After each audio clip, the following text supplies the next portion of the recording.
केंद्रातील मंत्रिपदावरून अजित पवार आणि शिंदेंवरती आता विरोधकांनी निशाणा साधलाय। मान सन्मान हा संख्याबळावरती मिळतो। अजित पवारांकडे सन्मान करण्यासारखं राहिलंय काय? त्यांची बार्गेनिंग पॉवर संपली आहे असा टोला वडेट्टीवारांनी लगावलाय। तर अजित पवारांच्या वाट्याला भोपळा आला असून नकली शिवसेनेच्या तोंडावर राज्यमंत्रीपद फेकलंय असा टोला राऊतांनीही लगावलाय। 1 करोड़ 80 लाख इस बार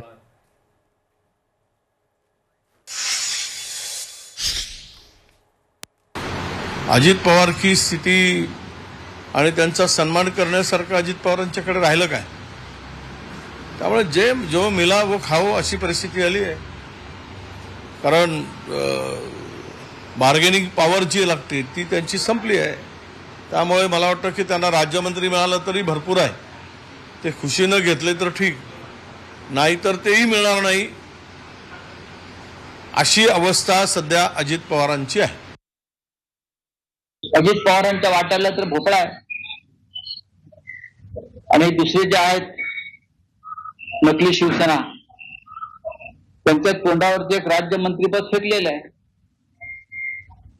अर्थात आयुष्यभर जर कोणी गुलामीच करायचं ठरवलं असेल आणि या गुलामांना वापरून महाराष्ट्राचा स्वाभिमान अभिमान हा पायदळी तुडवायचं ठरवलं असेल ईस्ट इंडिया कंपनी गुजरातने, तर हे तुडून घ्यायला तयार असतील। ते तुडून घेत आहे।